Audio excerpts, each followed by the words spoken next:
सान खान जी, भारतीय जनता पार्टी ने शौर्य दिवस के मौके पर पाकिस्तान के कब्जे वाले कश्मीर को लेकर पूर्व प्रधानमंत्री नेहरू जी को फिर कसूरवार ठहराया है। देखिए, भाजपा प्रवक्ताओं के पास कोई काम नहीं है। ये मानसिक रूप से दिवालिये हो चुके हैं। जी। इनको ना तो इतिहास का ज्ञान है, ना ही इन्होंने कोई पढ़ाई लिखाई की है, ना इन्होंने कोई शिक्षा ली है। केवल व्हाट्सएप यूनिवर्सिटी के माध्यम से जो ज्ञान इनके पास पहुंचता है, जी। उसी पर ये कुछ न कुछ झूठ और असत्य फैलाते रहते हैं। कश्मीर तक की जहां तक बात है, तो पाक अधिकृत कश्मीर, जिसपे पाकिस्तान का कब्जा है, कश्मीर के जिस हिस्से पर, जी। वो भारत और कश्मीर का भारत में विलय होने के पहले ही वो हिस्सा पाकिस्तान के कब्जे में चला गया था।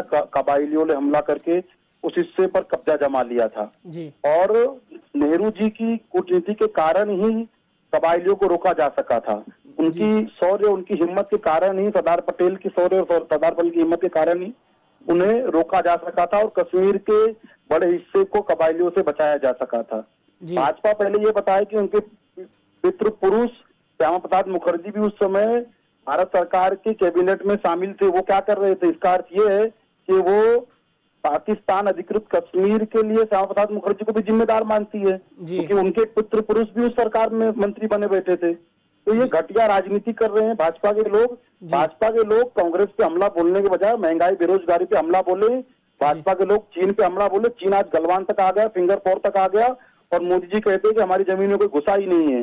मोदी जी पहले कहते कि चीन को लाल आंख दिखाएंगे, और अब चीन को झूला झुला रहे हैं। तो भाजपा पहले चीन पे ध्यान दे, गलवान पे ध्यान दे, और उसके बाद कांग्रेस को ज्ञान देने का काम करे। जी, उन्होंने कहा है कि पूर्व प्रधानमंत्री नेहरू जी ने कुछ ऐसी गलतियां की थी जिसकी एक बड़ी कीमत हमारे देश और देशवासियों और कश्मीर के नागरिकों को चुकानी पड़ रही है। नेहरू जी को दोष मढ़ना तो भाजपा का ये तो रोज का काम है, इसमें कोई आश्चर्य का विषय नहीं है। जी। उनको तो रात को सपने में भी नेहरू जी दिखाई पड़ते हैं। जी। और नेहरू जी के बनाए उपक्रम बेच बेच के मोदी जी अपनी राजनीति चला रहे हैं, अपने चंद उद्योगपति और धन्ना सेठों का कारोबार चला रहे हैं। तो ये तो इनका काम हो गया है कि पूर्व प्रधानमंत्रियों के कामों का अपमान करना, उनका अपमान करना, उनके ऊपर दोषारोपण करना। भाजपा के लोग बिल्कुल बेशर्म हो चुके हैं, इनकी आंख में कोई शर्म नहीं बची है, और ये इसी तरीके से देश और देशवासियों का अपमान करते रहते हैं।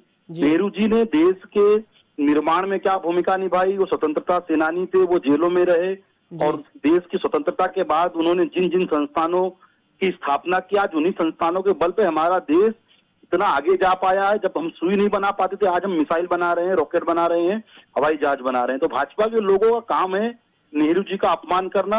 भाजपा के लोग पहले ये बताएं कि यदि पहली सरकार नेहरू जी के नेतृत्व वाली सरकार की गलती के कारण पीओके पाकिस्तान के पास है, तो उस सरकार में तो श्यामा प्रसाद मुखर्जी भी मंत्री थे, तो वो भी जिम्मेदार थे इसके। या तो ये पहले भाजपा के लोग बताएं। जी, बहुत बहुत धन्यवाद सान खान जी, आपने हमारे लिए